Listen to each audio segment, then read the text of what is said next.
हीरे की चमक बरकरार रही। लोगों ने खुलकर ज्वेलरी खरीदी और साथ ही साथ इवन एज दिवाली सोने से ज्यादा चांदी और हीरे ने लोगों को यहां पर लुभाया प्राइस पॉइंट ऑफ व्यू से।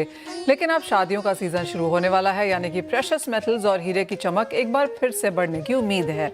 ऐसे में अगर आप भी कुछ खरीदने की सोच रहे हैं तो देखिए बैंड बाजा और ज्वेलरी बाजार।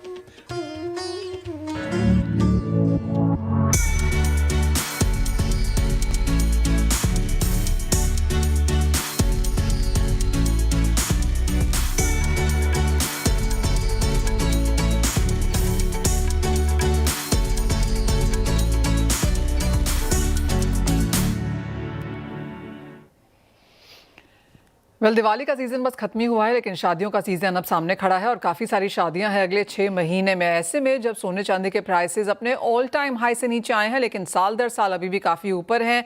डायमंड के प्राइसेस में हमने थोड़ी सी स्टेबिलिटी आते हुए देखी है। तो किस तरफ लोगों का रुझान है और किस तरह की तैयारी इंडस्ट्री की है इन शादियों के सीजन में, जानने के लिए हमारे साथ हैं अनमोल ज्वेलर्स के founder Ishu Datwani, fine star jewellery and diamond के CEO Nilesh Shabadia and Entia fine jewellery के पार्टनर अनुज रावत। आप सभी का कार्यक्रम में स्वागत है।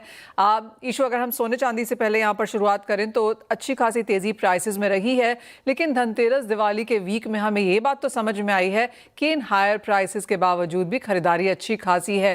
डिसअपॉइंटिंग ये सीजन नहीं रहा है। चांदी और सोने में, बुलियन में तो यहाँ पर एक्चुअली पिछले साल के मुकाबले शायद बढ़त ही देखने को मिली है। अब आगे शादियों का सीजन है, काफी लोग अपनी खरीदारी यहाँ पर ऑस्पिशियस डेट्स के हिसाब से कर ही चुके हैं। आने वाले 3 से 6 महीने को लेकर अब क्या सेंस है? तो पहले तो धनतेरस और दिवाली के लिए सबको शुभकामनाएं। और 39 इयर्स हो गए हैं अनमोल को, and we had a record breaking Dhanteras in the history of Anmol. हमने ये नंबर्स नहीं देखे हैं। हमारा जो the last client stepped out at 1:30 in the night, तो we were busy till that late and the numbers were fantastic. 70% sale हमारी diamond की थी, 30% गोल्ड की थी। हमारा डायमंड पे ज़्यादा, we are more diamond centric, but numbers were very good, crowd was fantastic, and big ticket sales also happened. So of course during the build up to Diwali also बहुत ही bridal shopping होती है। पर अभी दिवाली खत्म हुई है, लोग थोड़ा 1-2 दिन की छुट्टी भी ले रहे हैं, और उसके बाद ब्राइडल जो कैटेगरी है और जो ब्राइड्स हैं वो आ रही है। ऑलरेडी हमारे पास अपॉइंटमेंट्स हैं कल की एंड नेक्स्ट वीक की। तो ब्राइड्स बहुत ही there is a lot of buzz, और हमारे पास इवन अदर सिटीज से ब्राइड्स आती हैं, तो वो प्रॉपर अपॉइंटमेंट लेकर के आते हैं। एक्सपेक्टेशन बहुत ही अच्छा है, very bullish in terms of business. And अभी जो थोड़ा एक करेक्शन आया है गोल्ड में, वो भी एक मेरे ख्याल से बेनिफिट होगा, क्योंकि जो लोग थोड़े साइडलाइंस पे थे वो फिर आ जाएंगे, और शॉपिंग मुझे लगता है बहुत अच्छी होने वाली। ये ऑफ कोर्स यहाँ पर जैसे आपने कहा कि 70% डायमंड ज्वेलरी की यहाँ पर डिमांड थी, तो वो एक काफ़ी क्लियर ट्रेंड यहाँ से निकलता हुआ नजर आया है कि सोने चांदी की ज्वेलरी में शायद डिक्लाइन देखने को मिला हो, लेकिन डायमंड ज्वेलरी में एब्सोल्यूट पॉजिटिव है। नीलेश, आप कैसे देखते हैं ओवरऑल ट्रेंड्स, और आपको क्या सेंस मिली है इस धनतेरस और दिवाली से? मेरे को ये बोलना पड़ेगा कि जो भी मिस्टर ईशू ने कहा है, आई सेकंड इट। बिल्कुल उन्होंने सही बातें की है। हम लोग जिस तरह से कंजम्पशन देख रहे हैं, this has been the best Dhanteras in the longest 20 years that I know of. इससे अच्छा कभी हुआ नहीं है। ईयर ऑन ईयर इस साल आपको करीबन 12 to 15% ग्रोथ दिखी है in the whole jewellery industry in general. और उन्होंने जो कहा ईशू जी ने कि भाई जो आपका डायमंड ज्वेलरी का सेल पहले से ज़्यादा बेहतर हो गया, because diamond as a product has become much stable. तो उसकी आपको 25 to 30% ग्रोथ दिखी है as compared to gold jewellery. Gold jewellery में आपका जो कंजम्पशन हुआ है वो है basically volume wise it has reduced, number of ton wise, मगर but in terms of value it has increased by approximately 15 to 20%, because जो भाव बढ़ गए हैं गोल्ड के। और जो भी कंजम्पशन जो डायमंड ज्वेलरी की भी आई है फ्रॉम इंडिपेंडेंट स्टोर, जो आपके छोटे मॉम एंड पॉप स्टोर्स है, वो टिपिकली आए हैं with light weight 14 kg 18 kg necklaces, जो ज़्यादा डायमंड स्टडेड और more is demand centric, more from brand हो तो उसको ज़्यादा प्रेफर है, जैसे कि आज अनमोल ज्वेलर्स एक ब्रांड है तो उनके यहाँ से ज़्यादा वैल्यू क्रिएट होती है, मॉडर्नाइजेशन पे हो रही है, यूनिकनेस और कस्टमाइजेशन पे हो रही है, मॉड्यूलर डिज़ाइन ज़्यादा बिक रहे हैं ब्राइडल में। तो इस तरह की जो ज्वेलरी है वो ज़्यादा बिकी है। आप अगर आप तनिष्क का देखेंगे तो उनका भी ग्रोथ हैज़ बीन ग्रेट। उनका धनतेरस बहुत ही बढ़िया गया है। मलाबार करीबन उनका अगर आप पूछोगे तो उनका 12 to 18% ग्रोथ हुआ है। आप अगर कल्याण ज्वेलर्स का बोलोगे तो उन लोग 10% ग्रोथ पे बैठे हैं। So it has been a great Dhanteras in general. और इसका रीजन आपका मेजर 4-3 रीजन है कि पहली बात तो जिस तरह से इकोनॉमिकली हर देश में आज हमारी ग्रोथ जिस तरह से हो रही है, तो अपने पास एक्स्ट्रा इनकम डिस्परेशन जो है वो ज़्यादा हो गया है। People are ready to spend more money, तो that has made the business grow much better. तो ये 3 चीज़ों की वजह से आपकी कंजम्पशन हुई है। ब्राइडल नेकलेसेस के और कंजम्पशन के ऑर्डर्स जिस तरह से आए हैं और जिस तरह से लोग आ रहे हैं अभी देने के लिए, बिकॉज अब से जो आपका सितंबर 2000 से सितंबर 2025 टू मार्च 2026 जो आपकी वेडिंग सीजन टाइम होती है, वो आपको दिखेगा as the best season. Consumption is going to be at its the best because orders इतने सारे आ गए हैं और लोगों ने अच्छा खासा स्टॉकअप भी किया है क्योंकि उनके अच्छी खासी सेल इस 2 महीने में हुई है। एंड ये भी बात सही है कि जो ये छोटा करेक्शन गोल्ड में आया है, तो ये करेक्शन भी is going to be benefiting क्योंकि फिर people will take the opportunity to invest more और एंटर करने के लिए। पीपल जो नहीं सोच पा रहे थे घुसने के लिए क्योंकि गोल्ड के भाव इतने बढ़ गए थे, तो ये भी एक तरह से बेनिफिट आने वाला है आपको इन दिस इंडस्ट्री। अब जो लोग, लेकिन आप बोलोगे कि शादी के हिसाब से मेन तो लोगों की शादी का एक बजट होता है, तो वैल्यू वाइज तो ज़्यादा ही होगा, बट वो पीसेस वो इतने बहुत चंकी और बड़े कम और ज़्यादा वो फिर 14 केटी और एक 10 केटी के 9 केटी के रेंज में जाके बड़े नेकलेसेस उस तरह से बिकेंगे जो जिसमें कलर स्टोन्स और डायमंड्स उसको ज़्यादा फिल करेंगे। तो गोल्ड को कंजम्पशन वाइज कम हुआ है, डायमंड ज़्यादा बढ़ा है और डायमंड की percentage 25 to 30% overall across and specially majorly ये आपके टीयर 2 सिटीज में ज्यादा हुआ, आपके जयपुर, आपके कलकत्ता, आपके इंदौर, इस तरह की मार्केट्स में जो कंजम्पशन आई है वो ज्यादा डायमंड में आई है वहां से versus two metros. So it's a great place to be today. If you're a jeweler, this has been the best Dhanteras. Right तो क्लियरली दोनों जगह से यही सुनने को मिल रहा है कि 12 से 15% सेल्स बढ़ी हैं और जहां तक डायमंड की बात है 25 से 30% का इजाफा वहां पर देखने को मिला है। एक बात यहां पर सही है कि हायर परचेजिंग पावर हमने इंडस्ट्री में आता हुआ देखा है और साथ ही साथ ये बहुत बड़ा बुके भी अब यहाँ पर है। आप 22 कैरेट लेना चाहें, 18 लेना चाहें, 14 लेना चाहें, 24 कैरेट तक की भी ज्वेलरी यहाँ पर है, तो दोनों साइड की मार्केट यहाँ पर ओपन है।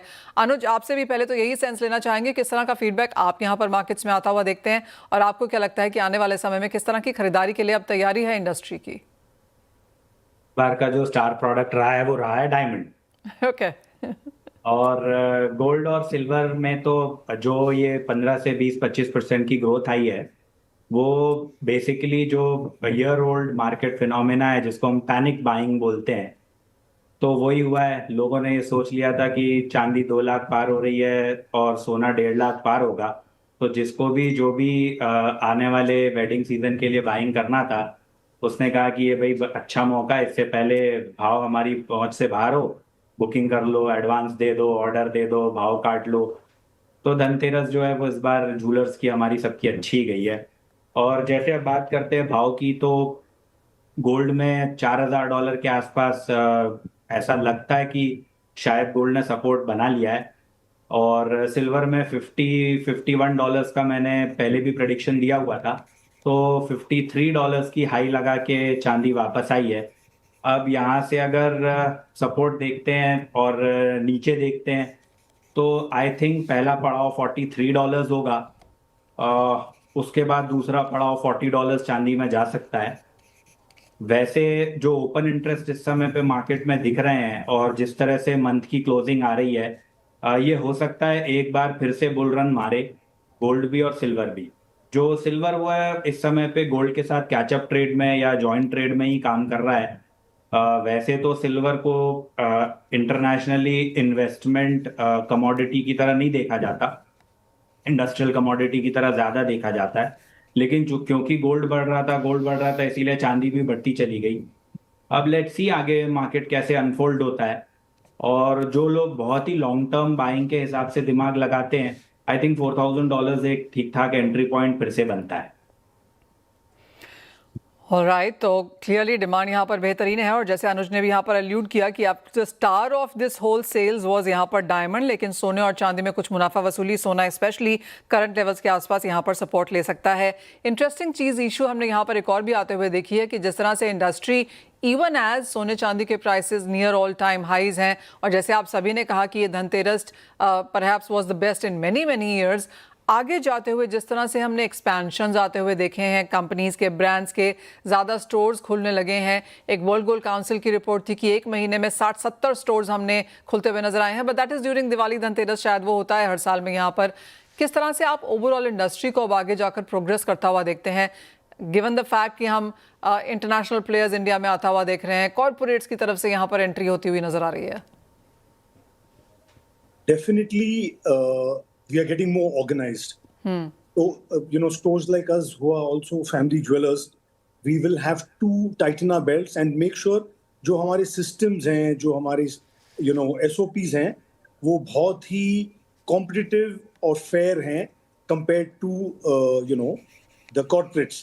तो corporates को एक अपना फायदा होता है, एक अपना benefit scaling वगैरह का होता है, but we also have strong systems and benefits that the agility that we have and things like that.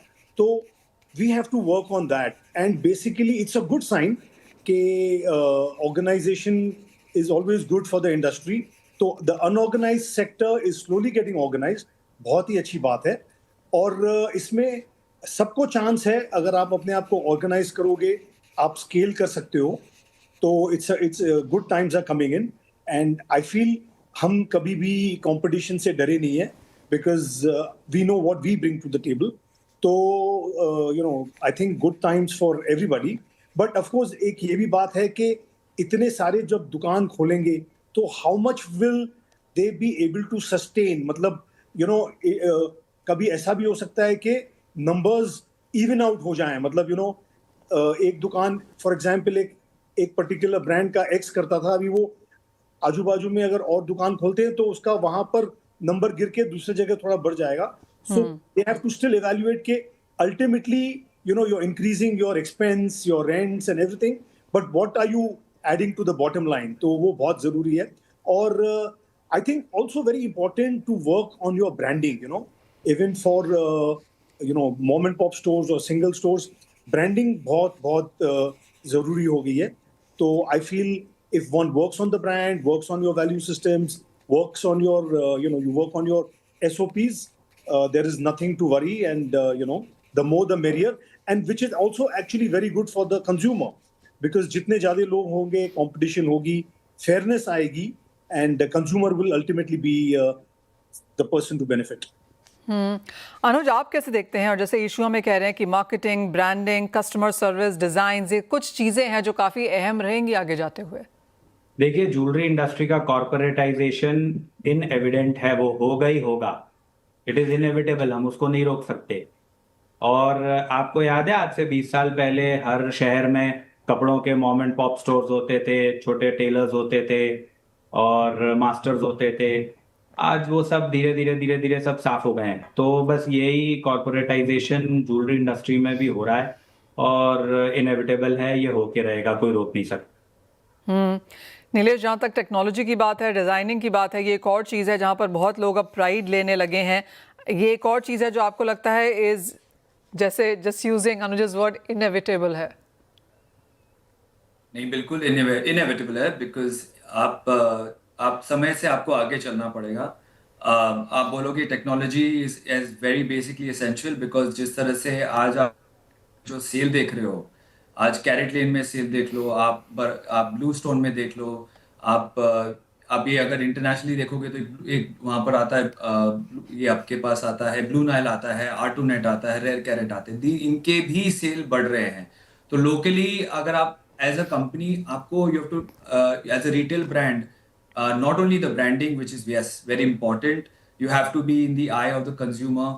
तो आपको उस तरह की मार्केटिंग, आपको सोशल मीडिया, आपको एडवर्टाइजिंग के ऊपर करनी पड़ेगी। आपको अपने प्रोडक्ट्स को कंपटीशन को साथ में रखते हुए बेस्ड ऑन दैट आपको कस्टमाइज ज्वेलरी बनानी पड़ेगी। आपके जिस रीजन से हो उस तरह की ज्वेलरी आपको ज़्यादा पसंद करनी पड़ेगी। प्रेफरेबली लाइट वेट है, अगर आपको आपकी अगर वहाँ के कंजम्पशन समझो एक एवरेज पे स्केल होता है 1.5 to 2 लाख के रेंज की ज्वेलरी, तो उस तरह की ज्वेलरी बनानी पड़ेगी। आपको मॉड्यूलर ज्वेलरी बनानी पड़ेगी। कभी वो नेकलेस बन सकता है, कभी पेंडेंट बन सकता है, उसी चीज का रिंग बना लो। आपको ये सब नए नए तरीके ढूंढने पड़ेंगे टू अल्योर योर कस्टमर। ये बहुत ही इंपॉर्टेंट हो गया है। और मोस्ट इम्पॉर्टेंटली मेरे हिसाब से मेरे को एक और चीज सही लगी इन दो दिक्कतों की बात सुन के, कि एक ये होती है कि एक रिलेशनशिप आप जिस तरह से अपने एंड कंज्यूमर के साथ बनाते हो वो भी बहुत इंपॉर्टेंट है। कॉर्पोरेटाइजेशन इज ग्रेट, बट जो आप एक तरह का रिलेशनशिप अपने कस्टमर से बनाते हो वो आपके पास आता है because he is more comfortable with you always. तो वो भी एक इम्पोर्टेंस आती है, बिकॉज एक स्टैंड अलोन स्टोर में वो एक बेनिफिट आता है कि आप Absolutely. बट आप वॉल्यूम नहीं कर पाओगे, मगर ये एक चीज है कि आपका रिलेशनशिप वो आपको हर टाइम बुलाते रहेगा। तो आपको रिपीट ऑर्डर्स के लिए this is the best thing, और शादियों की चीज के लिए तो और बिल्कुल। तो ये एक चीजें है कि कॉर्पोरेटाइजेशन होते रहे, होएगा। Yes, that will happen. Organisation होगी, एक Yeah. टेक्नोलॉजी आएगी, टेक्नोलॉजी से आपकी डिजाइनिंग और बेटर होगी। डिजाइनिंग के साथ आपको मॉड्यूलर एक्टिविटी आएगी, आपकी ज्वेलरी लाइट वेट होके बड़ी डायमंड पार्ट ज्यादा दिख सकती है। So there is a lot of things that technology will make it happen, and we have to utilize marketing and advertising to make our designs reach the right people for the right store in the right place.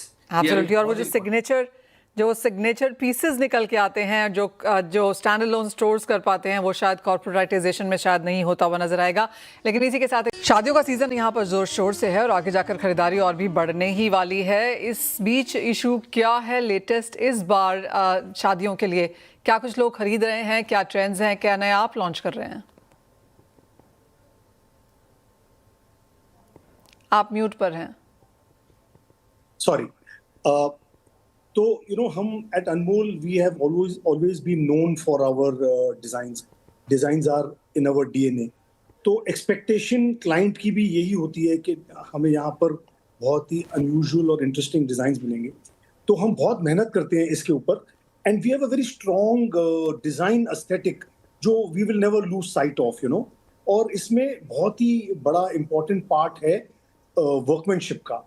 जो lightness of the product अभी हम कर पा रहे हैं thanks to technology, elevation of pieces, flexibility, using unusual colour stones, briolette. तो there is a combination that we use, और हम लोअर एंड वाले प्रोडक्ट भी बनाते हैं, अपर एंड वाले प्रोडक्ट भी बनाते हैं, बट इन पर भी हमारा जो ब्रांड एस्थेटिक है उसको we don't let go of that. तो people who come to us understand that, and they can appreciate, why we are different from a lot of other people, around us. So even if it's a small price point product, we will make sure that the look to value ratio is good.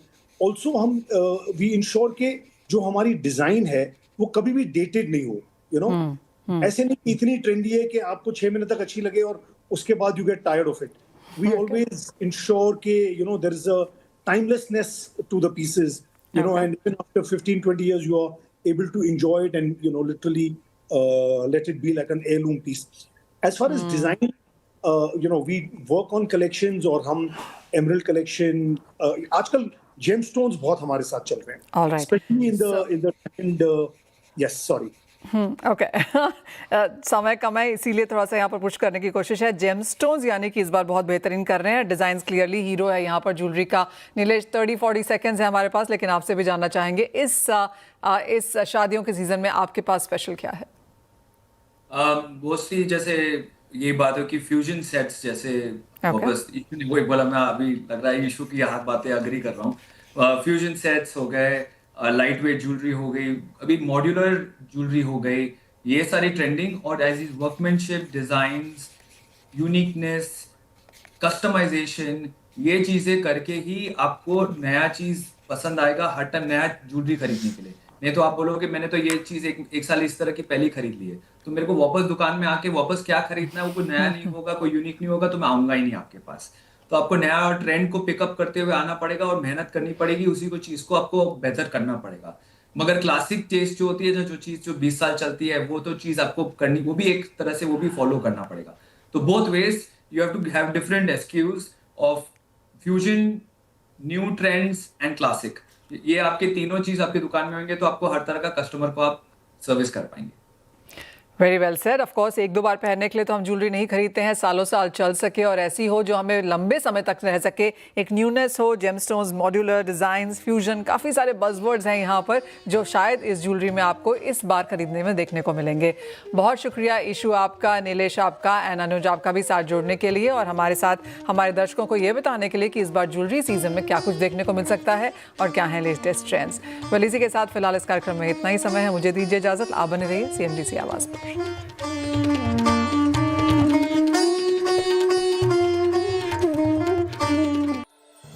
Co-powered by SBI, best है सबको पता है, और bank of Baroda के संग त्योहार की उमंग। प्रायोजक हैं अग्रवाल।